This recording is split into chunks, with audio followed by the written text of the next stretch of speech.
ఆంధ్రప్రదేశ్ రాజకీయాలందు ఆదోని రాజకీయాలు వేరయ్యా అన్నట్టుంది ఆదోనిలో రాజకీయం. అయితే ఎన్నికల ప్రచార సందర్భంలో కూటమి అభ్యర్థి గెలుపు కోసం పనిచేసిన నాయకుడుకు నేడు షోకాజ్ నోటీసులు రావడం ఆదోని నియోజకవర్గంలో చర్చనీయాంశంగా మారింది. అసలు ఏమిటి, ఎందుకు బీజేపీ సీనియర్ నాయకుడు మాజీ ఎమ్మెల్యే అయినటువంటి ప్రకాష్ జైన్కు షోకాజ్ నోటీసులు రావడానికి గల కారణం ఏంటి, ఆయన అసంతృప్తికి గల కారణాలు ఏంటి అనే పూర్తి విషయాలను మనం మాజీ ఎమ్మెల్యే బీజేపీ సీనియర్ నాయకుడు ప్రకాష్ జైన్ మనతో ఉన్నారు. ఆయనతో మాట్లాడి పూర్తి వివరాలను అడిగి తెలుసుకునే ప్రయత్నం. నాగలాపురం మీటింగ్లో మేము మాట్లాడిన నచ్చక కొంతమంది సార్ మీ అసంతృప్తికి గల కారణాలు ఏంటి సార్? సీనియర్ నాయకులకు బీజేపీ నాయకులకు చెప్పారు అంటే మీరు సలహాలు ఆయన దృష్టికి తీసుకువెళ్ళినప్పుడు ఎలా స్పందించారు? స్థానిక ఎమ్మెల్యే అయితేనేమి, కూటమి నాయకులు అయితేనేమి. ఇప్పుడు చూస్తున్నాము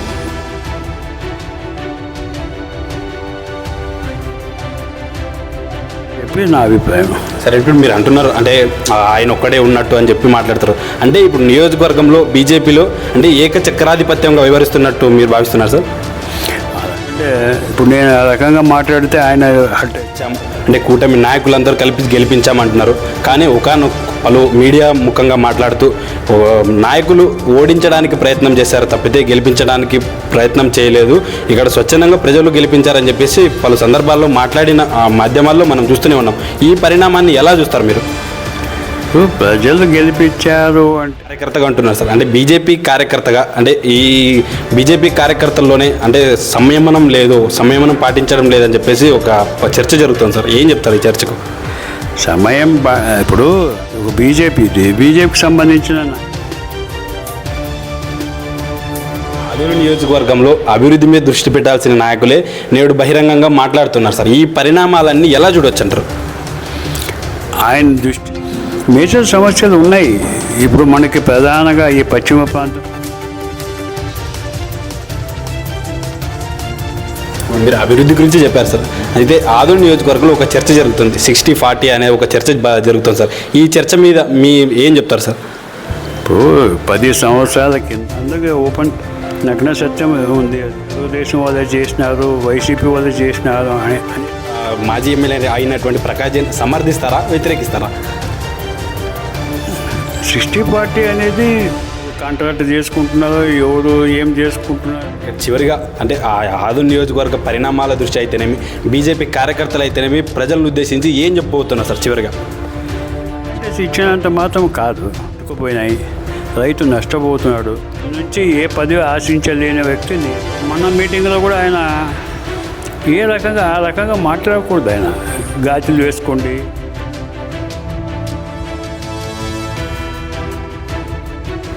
ఆంధ్రప్రదేశ్ రాజకీయాలందు ఆదోని రాజకీయాలు వేరయ్యా అన్నట్టుంది ఆదోనిలో రాజకీయం. అయితే ఎన్నికల ప్రచార సందర్భంలో కూటమి అభ్యర్థి గెలుపు కోసం పనిచేసిన నాయకుడుకు నేడు షోకాజ్ నోటీసులు రావడం ఆదోని నియోజకవర్గంలో చర్చనీయాంశంగా మారింది. అసలు ఏమిటి, ఎందుకు బీజేపీ సీనియర్ నాయకుడు మాజీ ఎమ్మెల్యే అయినటువంటి ప్రకాష్ జైన్కు షోకాజ్ నోటీసులు రావడానికి గల కారణం ఏంటి, ఆయన అసంతృప్తికి గల కారణాలు ఏంటి అనే పూర్తి విషయాలను మనం మాజీ ఎమ్మెల్యే బీజేపీ సీనియర్ నాయకుడు ప్రకాష్ జైన్ మనతో ఉన్నారు. ఆయనతో మాట్లాడి పూర్తి వివరాలను అడిగి తెలుసుకునే ప్రయత్నం చేద్దాం. సార్ చెప్పండి, అసలు నియోజకవర్గంలో షోకాజ్ నోటీసులు రావడం ఒక చర్చనీయాంశంగా మారింది సార్. ఏం చెప్తారు ఈ పరిణామాలపై? షోకాజ్ నోటీస్ కాదు అది. నాగలాపురం మీటింగ్లో మేము మాట్లాడిన సంభాషణకు ఎక్స్ప్లెనేషన్ అడిగారు, మీరు ఏం మాట్లాడారు చెప్పండి అని. సో దాని మీద అడిగారు తప్ప షోకాజ్ నోటీస్ అంటే అది పెద్ద నోటీస్ అవుతుంది, అలాంటిది ఏం లేదు. ఇక్కడ కొంతమంది మా పాపులారిటీ నచ్చక కొంతమంది దాన్ని వాట్సాప్ గ్రూపులో పెట్టి అన్ని గ్రూపులకు పంపించడము మంచి పద్ధతి కాదు. మన పార్టీలోనే ఈ రకంగా ఉంటే సాంప్రదాయము కాదని నా అభిప్రాయం. మరి గెలుపు కోసం పనిచేసిన మీరు నేడు బహిరంగంగా విమర్శలు చేస్తారు సార్. మీ అసంతృప్తికి గల కారణాలు ఏంటి సార్? అసంతృప్తి అనేది ఏమీ లేదు. పార్టీకి క్రమశిక్షణగా నేను పనిచేస్తున్నాను తప్ప నాకు అసంతృప్తి ఏం లేదు. కొంతవరకు పరివర్తన రావాలి. సీనియర్ నాయకులకు బీజేపీ నాయకులకు కూర్చోపెట్టి మాట్లాడి సమస్య ఏమున్నావో తెలుసుకొని పార్టీ గురించి ముందుకు పోవాలి తప్ప అలాంటి పరిణామం చేసుకోవాలని చెప్పి సలహా కూడా ఇవ్వడం జరిగింది. మరి ఆయన గెలిచిన తర్వాత ఎమ్మెల్యే కదా, ఆయన ఇష్టం అది. సరే, ఇప్పుడు అంటే మీరు సలహాలు ఇవ్వాలి అని చెప్పారు. అంటే మీరు సలహాలు ఆయన దృష్టికి తీసుకువెళ్ళినప్పుడు ఎలా స్పందించారు? స్థానిక ఎమ్మెల్యే అయితేనేమి, కూటమి నాయకులు అయితేనేమి. ఇప్పుడు చూస్తున్నాము కూటమి నాయకులు ఆయనే చెప్తున్నాడు, తెలుగుదేశం అంటే మీనాక్షి నాయుడు కాదు, 5 మంది గ్రూపులు ఉండవని చెప్తున్నారు. జనసేన అంటే ఒకే నాయకుడు అని. మరి బీజేపీ అంటే ఆయన ఒక్కడే బీజేపీ ఏమో, నాకేమో అట్లా అనిపిస్తుంది.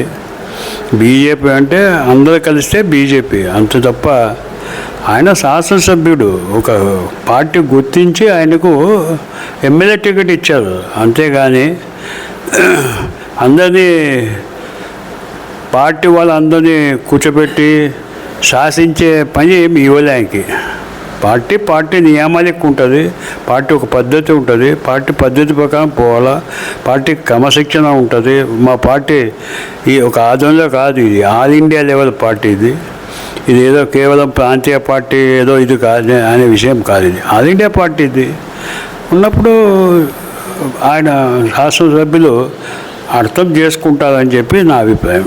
సరే, ఇప్పుడు మీరు అంటున్నారు అంటే ఆయన ఒక్కడే ఉన్నట్టు అని చెప్పి మాట్లాడతారు. అంటే ఇప్పుడు నియోజకవర్గంలో బీజేపీలో అంటే ఏకచక్రాధిపత్యంగా వ్యవహరిస్తున్నట్టు మీరు భావిస్తున్నారు సార్? అలాంటిది ఏమీ లేదు, త్వరగా ఆయన కూడా అర్థం చేసుకుంటాడు. ఎందుకంటే ఇప్పుడు నేను ఆ రకంగా మాట్లాడితే ఆయన హర్ట్ అవుతుంది. ఈరోజు కూడా మా ఎమ్మెల్యే అని చెప్తున్నా, మేము గెలిపించిన ఎమ్మెల్యే, మేమంతా కూటమికి నాయకులంతా కలిసి గెలిపించిన శాసనసభ్యులు. అడుగు త్వరగా అర్థం, ఇప్పుడు కొత్తగా వచ్చినారు, 100 రోజుల్లో ఏం అర్థమవుతుంది? ఇంకొక 6 నెలలు పోతే అన్ని విషయాలు అర్థమై మళ్ళీ పద్ధతి ప్రకారం పోతుందని చెప్పి ఆశిస్తున్నాను. సార్, మీరు అంటున్నారు మేము గెలిపించాం అంటే కూటమి నాయకులందరూ కలిపి గెలిపించాం అంటున్నారు. కానీ పలు మీడియా ముఖంగా మాట్లాడుతూ నాయకులు ఓడించడానికి ప్రయత్నం చేశారు తప్పితే గెలిపించడానికి ప్రయత్నం చేయలేదు, ఇక్కడ స్వచ్ఛందంగా ప్రజలు గెలిపించారని చెప్పేసి పలు సందర్భాల్లో మాట్లాడిన మాధ్యమాల్లో మనం చూస్తూనే ఉన్నాం. ఈ పరిణామాన్ని ఎలా చూస్తారు మీరు? ప్రజలు గెలిపించారు అంటే ప్రజలకు ఇతని విషయాన్ని విశదీకరించి చెప్పిన వాళ్ళు ఎవరు?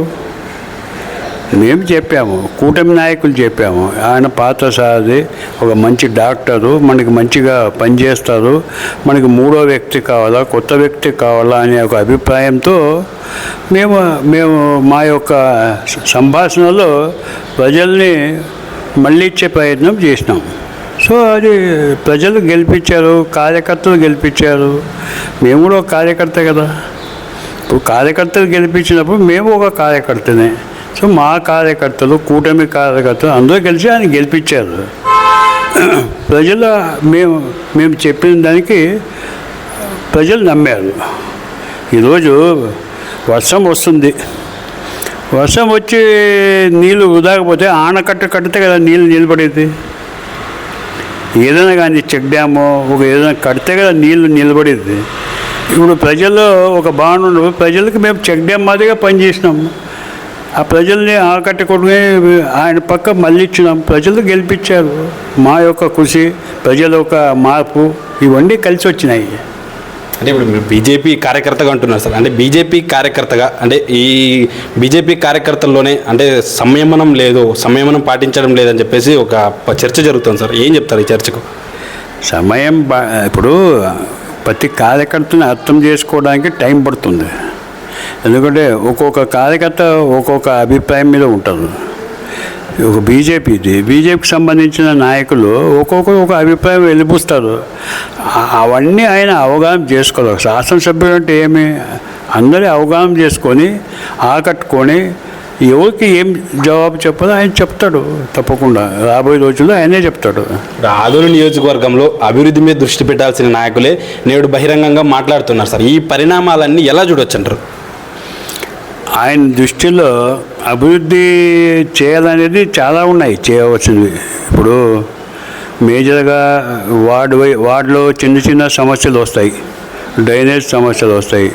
అలాగే గ్రామీణ ప్రాంతం పోతే రోడ్డు సమస్యలు వస్తున్నాయి, తాగునీటి సమస్యలు వస్తున్నాయి, మేజర్ సమస్యలు ఉన్నాయి.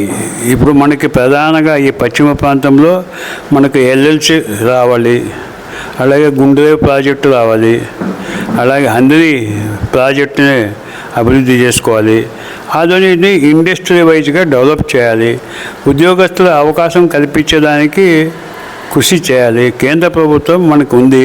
కేంద్ర ప్రభుత్వంతో ఆయన శాసనసభ్యులు గారు పోయి రాష్ట్ర నాయకులతో చర్చించిన తర్వాత కేంద్ర ప్రభుత్వంతో పోయి ఒక ప్రత్యేకమైన కార్యాచరణ తయారు చేసుకొని అభివృద్ధి అనేది చర్చించుకోవాలి. ఫస్ట్ ప్రధానమైన అంశాలు ఏమున్నాయి ఇప్పుడు ఆదోళనలో ఉన్నాయి. ఆటో నగర్ ఒక డిమాండ్ ఉంది చాలా రోజుల నుంచి.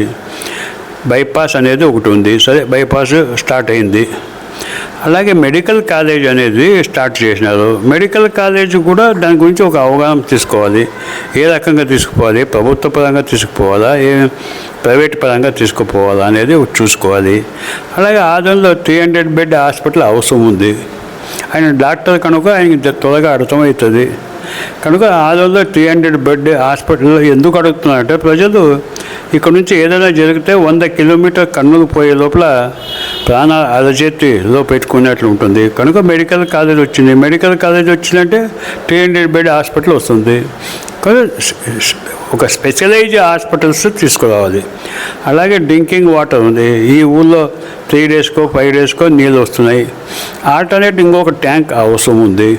అది ఎక్కడ పెట్టాలా ఏమనేది ఆలోచన చేయాలి. దాన్ని కూడా మనము తీసుకువచ్చేదానికి ప్రయత్నం చేయాలి. ఇప్పుడు ప్రజెంట్ ఆర్థిక పరిస్థితి రాష్ట్రం బాగలేదు. సో ప్లానింగ్ అంటూ ఉండాలి, ముందు చూపు అనేది ఉండాలి. ఈ రకంగా ముందు చూపు ఉంది, ఈ రకంగా మేము ముందుకు పోతున్నాం అనేది ప్రజలు మనం వివరించి చెప్పాలి. ఒక్కోటి వచ్చేది అభివృద్ధి చేస్తే తప్పకుండా ఆయన పేరు శాశ్వతంగా ఉంటుంది. మీరు అభివృద్ధి గురించి చెప్పారు సార్. అయితే ఆదోని నియోజకవర్గంలో ఒక చర్చ జరుగుతుంది, 60-40 అనే ఒక చర్చ జరుగుతుంది సార్. ఈ చర్చ మీద మీ ఏం చెప్తారు సార్? ఇప్పుడు 10 సంవత్సరాల కింద ఈ 60-40 అనేది లేవదీసిందే నేను. ఎందుకంటే కలబాయిలో ఫస్ట్ మీటింగ్లో 60-40 అనే పదాన్ని ఉపయోగించినాము. 60-40 అంటే అది అందరికీ ఓపెన్ నగ్న సత్యం ఉంది. అది ఏ రకంగా చేసుకుంటున్నారో వాళ్ళ 30 సంవత్సరాల పరిపాలనలో అది ఏ రకంగా సాగిందో అనేది వాళ్ళకే తెలుసు. ఎందుకంటే ప్రజలు చర్చించుకుంటున్నారు, ఇదేమి మాకు 60-40 ఏమి ఇది అనేది అంటున్నారు. అదే అభిప్రాయాన్ని ఆయన మన మీటింగ్లో చెప్పడం జరిగింది. అంతే మాత్రం కానీ మొత్తం తెలుగుదేశం వాళ్ళే చేసినారు, వైసీపీ వాళ్ళే చేసినారు అనేది ఆధారాలు లేవు. ఎలాంటి ఆధారాలు లేవు. ఆధారాలు ఉంటే మనం ఖచ్చితంగా మాట్లాడవచ్చు. అంటే ఇప్పుడు 60-40ని మాజీ ఎమ్మెల్యే అయినటువంటి ప్రకాష్ జైన్ సమర్థిస్తారా, వ్యతిరేకిస్తారా? 60-40 అనేది ఇది జనాల్లో వచ్చిన పదం. ఇది జనాల్లో వచ్చిందంటే నెమరు వేస్తున్నారు జనాలు. అంటే ఏదో 60-40 ఉంది అనేది ఊహించుకుంటున్నారు. ప్రత్యేకంగా మాకేం కనపడింది ఏం లేదు 60-40 అనేది. అది ఏముండదు. ఇప్పుడు ఎవరు కాంట్రాక్ట్ చేసుకుంటున్నారో ఎవరు ఏం చేసుకుంటున్నారు అనేది అది బయటికి రాదు కదా. ఏ రకంగా వస్తుంది అది రాదు. కనుక 60-40 అయితే ఉంది. అది ఏ రకంగా ఉందో అనేది అది వాళ్ళకే వదిలేస్తాం. సరే, చివరిగా అంటే ఆ ఆదోని నియోజకవర్గ పరిణామాల దృష్టి అయితేనేమి, బీజేపీ కార్యకర్తలు అయితేనేమి ప్రజలను ఉద్దేశించి ఏం చెప్పబోతున్నారు సార్ చివరిగా? ఎలాంటి అపోహలు పోయే అవసరం లేదు. తప్పకుండా ఆయన అందరి అభిప్రాయాలు తీసుకుంటాడు. ఒక ఆదోని అభివృద్ధి కార్యక్రమాన్ని ఏ రకంగా తీసుకోవాలనేది ఆలోచిస్తాడు. ఒకవేళ ఆయన అభిప్రాయాలు తీసుకోకపోతే ఆయనకే వదిలేస్తాం. ఎందుకంటే 30 ఏళ్ళు ప్రజలు కాసినారు అభివృద్ధి, అందులో ఎంతో జరిగింది. ఇంకో 5 ఏళ్ళు హై ఎక్స్పెక్టేషన్ ఉంది, ఇంకా ఎక్కువ చేస్తారేమో అని. సో అది శాసనసభ్యులపైన డిపెండ్ ఉంటుంది. ఆయన చెప్తున్నాడు కదా, నేను పార్లమెంట్లో అందరికీ నేను రిప్రజెంటేషన్ ఇచ్చినాను అంటున్నారు.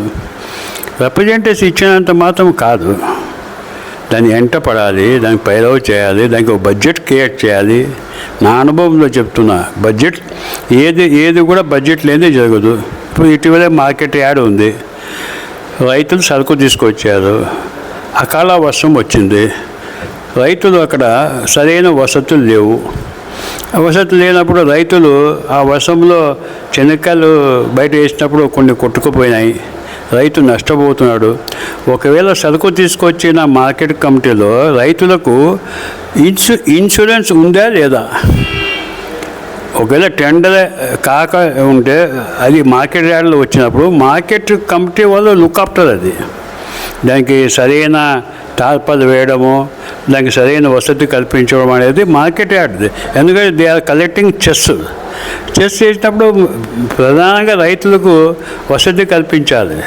ఇప్పుడు ఇటీవల నిన్ననే ఈరోజు కూడా వర్షం వచ్చింది, మొన్న వచ్చినప్పుడు కూడా రైతులు చాలా బాధపడుతున్నారు. ఇప్పుడు టెండర్స్ వేస్తారు. టెండర్స్ వేసిన తర్వాత బయ్యర్ 24 అవర్స్లో తీసుకుపోవాలి.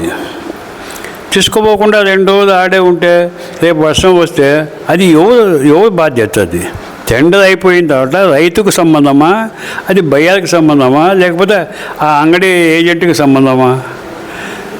ఇలాంటివి శాసనసభ్యులు అక్కడ మీటింగ్ పెట్టి రైతులతో సహా రైతు ప్రతినిధులతో, రాజకీయ నాయకుల ప్రతినిధులతో అక్కడ కమిటీకి ఏం చేస్తే బాగుంటుందని చెప్పి ఆలోచన చేయాలి. 75 సంవత్సరాలు అయింది మన ఇండిపెండెన్స్ వచ్చి, ఇంకా మనము ఆలోచించే పరిస్థితిలో ఉన్నామంటే దీన్ని కూడా చాలా సీరియస్గా తీసుకోవాలా. శాసనసభ్యులు తప్పకుండా తీసుకుంటారు అని చెప్పి ఆశిస్తున్నాను. రైతుల పట్ల శ్రద్ధ తీసుకొని రాబోయే రోజుల్లో ఇలాంటి పరిస్థితి పునరా కాకుండా వచ్చిన సరుకుకి ఇన్సూరెన్స్ చేసి కంపెనీ వాళ్ళు ఒక జనరల్ ఇన్సూరెన్స్ పెట్టాలా. 2 కోట్లు 3 కోట్లు రైతులకు వచ్చిన చెస్ ద్వారా కట్టాలా. ఎప్పుడైతే ఇలాంటి నష్టపోయినప్పుడు ఆ ఇన్సూరెన్స్ క్లెయిమ్ చేసి రైతులకు ఇవ్వాలి. ఇది మై సజెషన్. ఇలాంటివి చేస్తే విప్లవాత్మక పనులు చేయాలి. ఇది చాలా అవసరం. కంజెస్టెడ్ ఏరియా ఉంది, రోడ్ వైండింగ్ ఉంది. ఇక్కడ మైనార్టీలకు సంబంధించిన గ్రాంట్ వచ్చి 10 సంవత్సరాలు అయింది.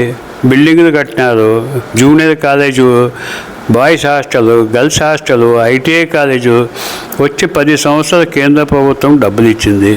అది ఇంతవరకు ఇన్ఫ్రాస్ట్రక్చర్ లేదు, దానికి అపాయింట్మెంట్ లేదు. దీని మీద శ్రద్ధ పెట్టాలి. ఇమ్మీడియట్గా అయ్యేవి ఇవి చేస్తే ప్రజల్లో ఒక మంచి స్పందన వస్తుంది. అలాగే వాళ్ళు చాలా రోజుల నుంచి కోరిక ఉంది మైనార్టీకి సద్భవన్. అది కూడా ఎన్నికల ముందు పోయి చూసి వచ్చారు ఆయన శాసనసభ్యులు. మరి దానిపైన చేసుకోవాలి. వాళ్ళు ఈద్గా కూడా ఏదో పడిపోయింది, దానిపైన కూడా ఏదో ప్రభుత్వం దృష్టికి తీసుకుపోయినా అని చెప్తున్నాడు. కానీ అక్కడి నుంచి ఏ రకంగా ఫండ్స్ తీసుకురావాలనేది ఆయన హై లెవెల్లో చర్చించుకొని తీసుకురావాలి. అభివృద్ధి పైన శ్రద్ధ తీసుకోవాలి. కేవలం కూటమి నాయకులను కూర్చోబెడితే వాళ్ళు ఆటోమేటిక్గా సలహా ఇస్తారు. నా ఒకటే కాన్సెప్ట్, అందరూ కూర్చోబెట్టి మాట్లాడి మీ అభిప్రాయం చెప్పండి, దాని ప్రకారం ముందుకు పోతామంటే అయిపోయా. ఇక్కడే మాకేం పదవులు కావాలా, లేకుంటే మేము కార్పొరేషన్ చైర్మన్లు కావాలా, లేకపోతే నాకు నామినేట్ పోస్ట్ కావాలా అనే ఆ ప్రసక్తి లేదు. ముందు నుంచి ఏ పదవి ఆశించలేని వ్యక్తి నేను. పార్టీ కోసం ఒక క్రమశిక్షణ సైనికుడుగా పనిచేస్తున్నా. ఈరోజు చాలామంది కార్యకర్తలు వచ్చి వాళ్ళ అభిప్రాయం వ్యక్తం చేస్తున్నారు. వాళ్ళు చెప్పలేకపోతున్నారు ఆయన ముందు. సో నేను చెప్పి నిశ్చయమవుతున్నాను. కార్యకర్తల వాయిస్ నేను వాయిస్కి ఇస్తున్నాను.